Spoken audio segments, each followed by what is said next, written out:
श्री सद्गुरु महाराज की जय।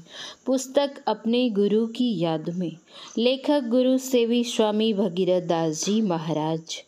कोई विष देगा तो खा लेगा। कटिहार जिला के अंतर्गत कुर्सेला नाम का एक छोटा सा बाजार है। यहाँ के एक श्रद्धालु सत्संगी, जिनका नाम श्री शिव नारायण चौधरी जी है, इन्होंने अपने यहाँ पूज्य गुरुदेव को लाकर 2 दिवसीय सत्संग बहुत धूमधाम से करवाया था। इस सत्संग में संत मत के कुछ वरिष्ठ महात्मा एवं कुछ सम्मानीय व्यक्ति भी आमंत्रित किए गए थे। सत्संग में सब चीज़ों की व्यवस्था बहुत अच्छी एवं सराहनीय थी। सभी को समय पर भोजन मिल जाता था। किसी को किसी चीज़ की दिक्कत नहीं थी। इन्हीं 2 दिनों के दरमियान पूज्य गुरुदेव का रात्रिकालीन भोजन लगभग 8:30 बजे संपन्न हुआ। भोजनोपरांत मेरे हाथों का सहारा लेकर वे कमरे के अंदर ही थोड़ा सा टहलकर अपने शयन करने के आसन पर बैठ गए। मैंने इनके हाथ से लाठी लेकर एक बगल में खड़ी करके रख दी और इन्हें ठीक से बैठाकर इन्हीं के बगल में खड़ा हो गया। मुझे खड़ा देखकर धीमे स्वरों में बोले, बेटा अब तुम भी जाओ भोजन करने। मैंने हाथ जोड़ते हुए निवेदन किया, हुजूर अभी ए ठाम कोई न छे, ऐते तब हम जैबे। पूज्य गुरुदेव बोले, जाओ मैं बैठा हूँ। जब ऐसी आज्ञा हुई तब मैं प्रणाम कर भोजन करने चला गया। वहाँ जाकर देखता हूँ कि अभी बाबा लोग भोजन करने के लिए बैठे ही हैं। मैं भी गुरुजनों को प्रणाम कर पंगत में भोजन करने के लिए बैठ गया। सबको क्रमशः भोजन की थाली दी गई। भोजन के अंत में गृहपति सबको दही देने के सिलसिले में मुझे भी दही देने लगे। मैंने उनसे कहा, मैं दूध ले लिया हूँ, अब दही नहीं लूँगा। उनके बहुत आग्रह करने पर भी जब मैं किसी भी तरह दही लेने के लिए तैयार नहीं हुआ, तब उनकी विशेष श्रद्धा को देखते हुए एक बाबा बोले, थोड़ा सा ले ना लीजिए, विष थोड़े है।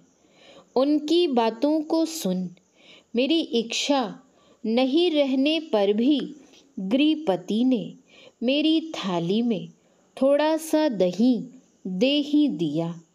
खाने की थाली में दी गई दही लाचार होकर मुझे खाना ही पड़ा। पंगत में बैठे हुए सभी व्यक्ति का जब भोजन संपन्न हो गया, तब मैंने जल्दी जल्दी कुल्ला आचमन कर पूज्य गुरुदेव को जाकर प्रणाम किया और बगल में खड़ा हो गया। मुझे खड़ा देखकर पूछते हैं, भोजन किया? मैंने हाथ जोड़ते हुए कहा, जी हुजूर। फिर पूछते हैं, क्या सब भोजन किया? मैंने कहा, हुजूर रोटी सब्जी और दूध खा लिए। इतना कहकर मैं चुप हो गया। इतना सुनकर उन्होंने फिर पूछा, और क्या खाया? तब मैंने हाथ जोड़ते हुए कहा, हुजूर हमें दही न ले चलिए, जबरदस्ती थाली में दे दिल के।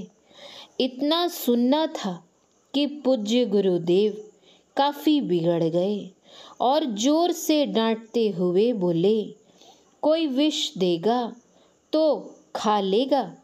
खबरदार, आज दिन से रात में दही मत खाना। मैंने क्षमा मांगते हुए कहा, हुजूर गलती भय गेले, अब न कहबे। गुरुदेव पहले हमको सुनाए थे, महाभारत के युद्ध में राजा शल्य हारने लगे थे, तब वे कहने लगे, ओ मैं क्यों हार रहा हूँ। मैंने तो कभी रात में दही नहीं खाया, सत्तू नहीं खाया। पूज्य गुरुदेव रात में आम खाने की भी मनाही कर दिए थे।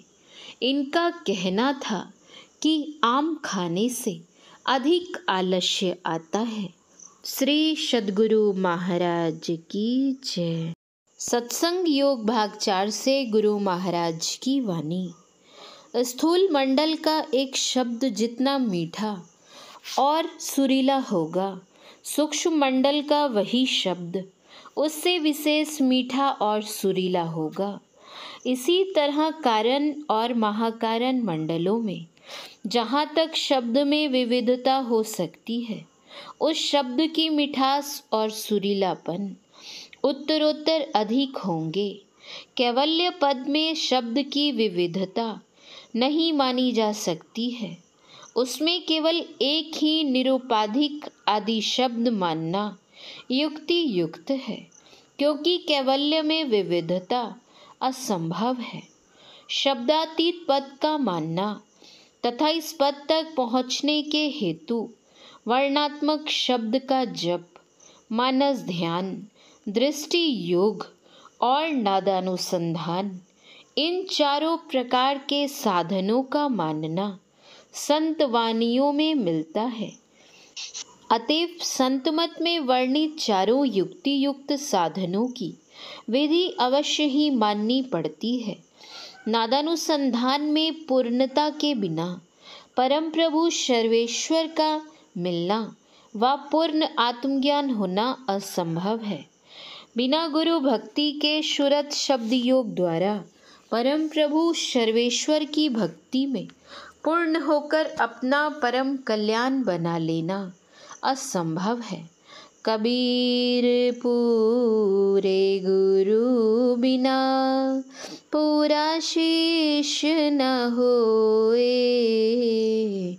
गुरु लोभी शिष्य लालची दूनी दाझन होए।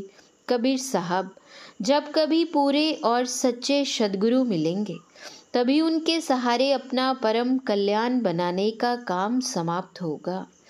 पूरे और सच्चे सद्गुरु का मिलना परम प्रभु सर्वेश्वर के मिलने के तुल्य ही है।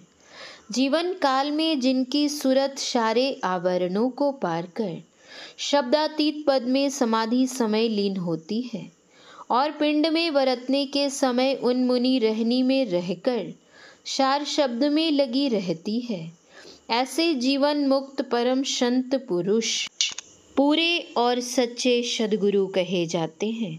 श्री सद्गुरु महाराज की जय।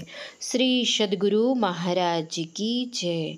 श्री सद्गुरु महाराज की जय।